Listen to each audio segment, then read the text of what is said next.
महाराज जी, इसका मतलब समस्या तो केवल मन का एक मान्यता और उसका विचार ही है। बस बस। मतलब कष्ट होना समस्या नहीं है, उससे चिंतित हो जाना या आगे क्या होगा हाँ वही हाँ। है। अगर हमारा मन भगवान के चिंतन में, तो हम प्रसन्न हैं, हम सुखी हैं, हम बिल्कुल दुखी नहीं। और अगर भगवान के चिंतन में ना होता और ये चिंतन में होता, तो अरे आग लग जाती, डिप्रेशन में पहुंच जाते। तो आनंदित होने के लिए भगवान का नाम, यही हम उदाहरण अपना इसलिए देते हैं कि प्रत्यक्षम किम प्रमाणम। जब प्रत्यक्षम तुम्हारे सामने बैठे तो और क्या प्रमाण दें। तो इसलिए भगवान का नाम जप करो, गंदे आचरण छोड़ो, पाप आचरण छोड़ो, तो आप आनंदित रहोगे, आप प्रसन्न रहोगे, आपका हृदय शीतल रहेगा। महाराज जी, इसमें एक अभी प्रसंग चल रहा है इसलिए कर रहा हूँ। महाराज जी, एक 2-3 दिन पहले कोई आए थे, वो अपने शारीरिक रोग के कारण इतने दुखी हो गए थे कि एक तो उनका शारीरिक रोग का कष्ट जो उनके शरीर में हो रहा है उसको सह नहीं पा रहे, और जो घर वाले आए थे वो कह रहे थे कि ये अभी मतलब शरीर नष्ट करने के लिए उद्यत हो गए थे कि मैं इतना झेल नहीं पाऊंगा, मेरे बच्चों को क्या होगा। इनका एक ये चिंता, पारिवारिक चिंता, दूसरी शारीरिक चिंता, तीसरा मतलब कितना उनको बोल रहे हैं तो उनको समझ ही नहीं आ रही महाराज जी बात। तो ऐसे में महाराज जी काफी सारे ऐसे बीमार जन हैं जो मतलब अपनी इसी बात से डिप्रेशन में हैं, पारिवारिक चिंताएं, शारीरिक कष्ट। महाराज जी, इसमें मतलब केवल नाम ही भगवान के नाम से सब कुछ हो जाएगा। हमें भोजन भी नहीं मिलता था, कई कई दिन भोजन भी नहीं।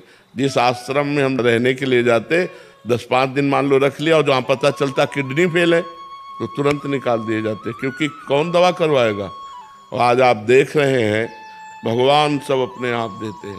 तो हम कह रहे हैं, मान लो आपके 2-4 बच्चे होंगे, घर है, परिवार है, अगर आप भगवान के आश्रित हो जाओ कि ऐसी व्यवस्था बना देंगे, वो सब चलने लगेगा। पर भगवान के भरोसे हो जाए तो, भगवान का भरोसा ना हो तो फिर दुर्गति पक्की है। भगवान का भरोसा है तो सब कुछ चल रहा है। हम बता रहे हैं कि हमारे पास कोई पानी देने वाला नहीं था इसी वृंदावन में, और आज हमारे पास देखो कितने सब नौजवान भाई बाबा जी बने हुए, नौकरी छोड़े हुए सेवा में सब हैं। ये भगवान की कृपा है, भगवान ही तो प्यार कर रहे हैं। अगर नहीं तो भगवान ना चाहे ना, तो अपना बेटा अपना पिता की सेवा नहीं करता।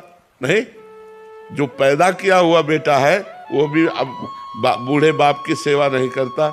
यहाँ इतने बच्चे सब और घरों से आए हुए सेवा कर रहे हैं, ये भगवान की कृपा। तो हम यही सबको बताते हैं कि यदि नाम जप करोगे, भगवान के भरोसे रहोगे, तो न जाने कहाँ से वो व्यवस्था कर देंगे। वैसे भी कहावत है, जब मालिक देता है तो छप्पड़ फाड़ के देता है, ले देता। वो कहाँ से कैसे दे दे कुछ पता नहीं, वो बहुत कृपालु है। लोग अधम है, क्या हमारी प्रार्थना आपको लगती है क्या कोई तकलीफ थोड़ा? असल बात क्या है कि जो विधिना ने लिख दिया, छठी राव के अंक, राई घटे न तिल बढ़े, रहुरे जीव निशंक। अब जैसे शरीर को कष्ट भोगना है तो अब भोगना है। आप लोग प्रार्थना करेंगे तो उस प्रार्थना का फल यही है कि ऐसे कष्ट में भी हम आपसे बात कर रहे हैं, ऐसे कष्ट में भी हम आप प्रवचन कर रहे हैं। ये आप सबकी प्रार्थना ही है कि मुझे वो बल देती है कि मैं बैठ करके भगवान की चर्चा कर पाता हूँ। बकाया कष्ट नष्ट नहीं हो सकता। अगर नष्ट किया जा सकता था तो माता कौशल्या विधवा नहीं होती। फिर विचार करके देख लेना, जिनके पुत्र भगवान राम, उनकी माँ को वैधव्य सहना दशरथ जी का, तो ये सब विधान है, जो विधान है वो हो के रहता है, भोगना पड़ता है, ये सब भोगना पड़ता है। यामिनी शर्मा जी। राधे राधे महाराज जी।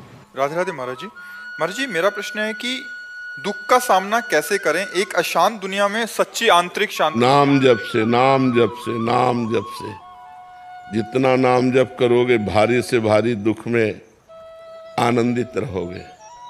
अगर हम तुमसे बात कर पा रहे हैं तो भगवान के नाम के बल से, अगर हम बैठे हैं तो भगवान के नाम के बल से।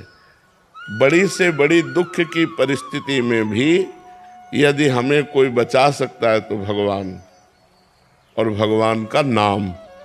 तो हम खूब नाम जप करें। इसमें ना तो पैसा लगता है और ना पवित्र पवित्र की बात है, और ना इसमें यह है कि भाई गुरु मंत्र लिए बिना हम जप नहीं सकते, ये भी नहीं है।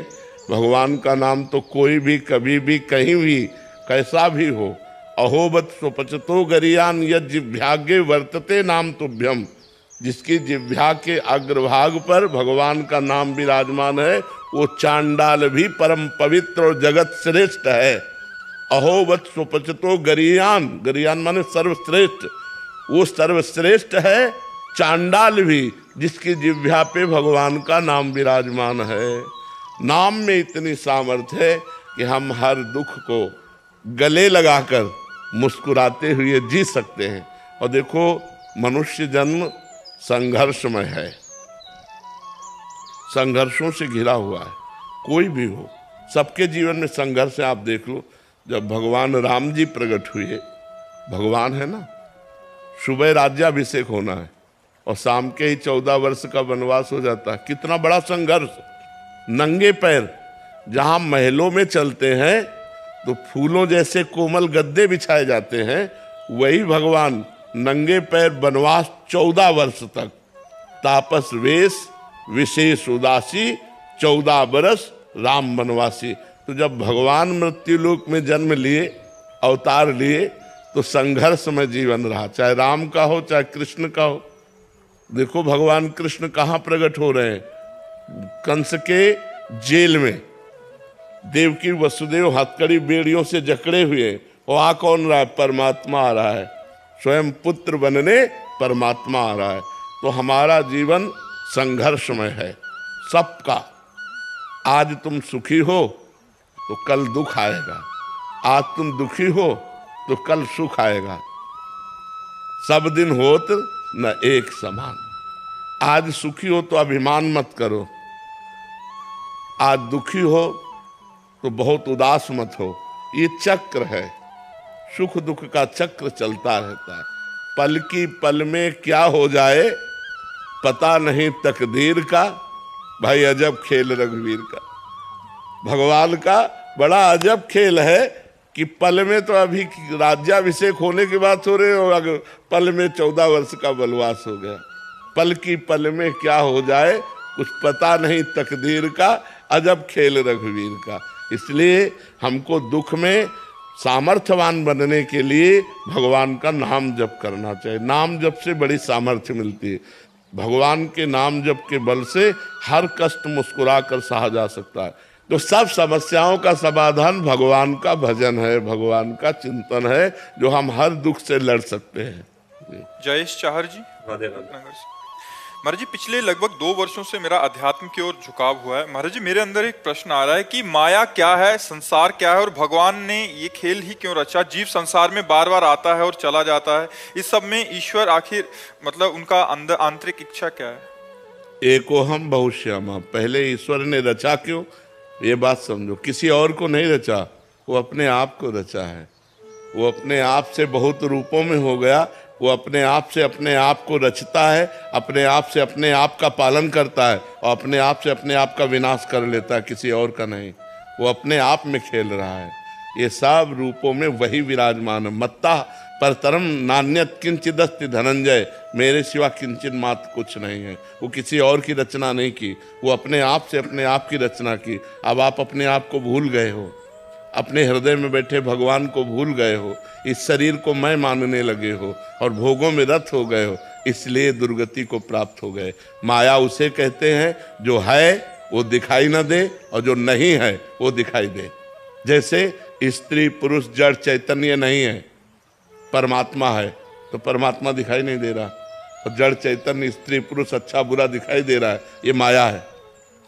और परमात्मा है, ये जब भक्ति और ज्ञान के द्वारा हमारी बुद्धि पवित्र होगी तो ये नहीं दिखाई देगा। सब में परमात्मा, सब में राम रमा है, सब में कृष्ण रमा है, सब में वही वाहिगुरु, वही इष्ट विराजमान है, दूसरा कोई नहीं है।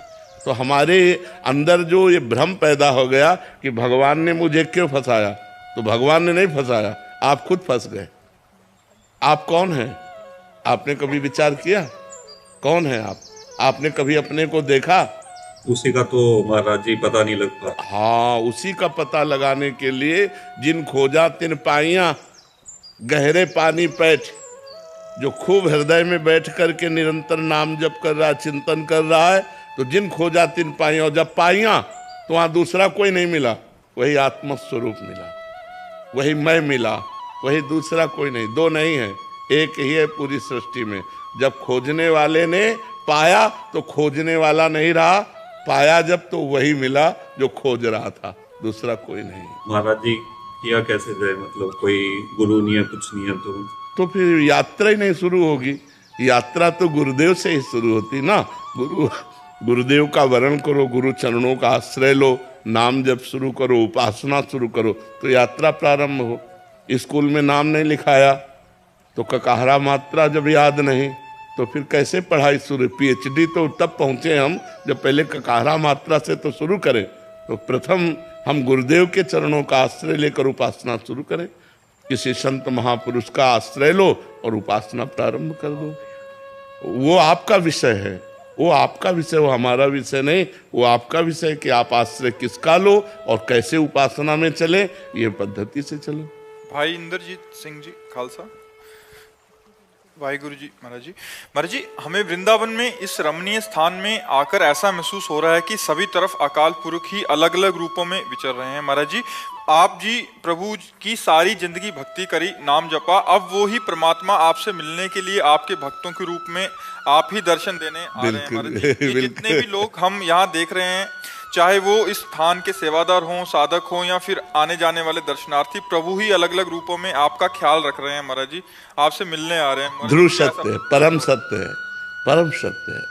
लाखों लोगों के रूप धारण करके वही परमात्मा दुलार कर रहा है, क्योंकि जीवन में उसके सिवा और किसी को अपना माना नहीं, उसी को माना तो वही इतने रूपों में प्यार कर रहा है। इतने लोग आकर प्यार करते हैं, सब नौजवान लड़के वैराग्य लेकर के अपनी अपनी नौकरियां छोड़कर सरकारी, और वो हमारी सेवा में है। ये भगवान का प्यार नहीं तो और क्या, वही है, वही इतने रूपों में प्यार कर रहे हैं।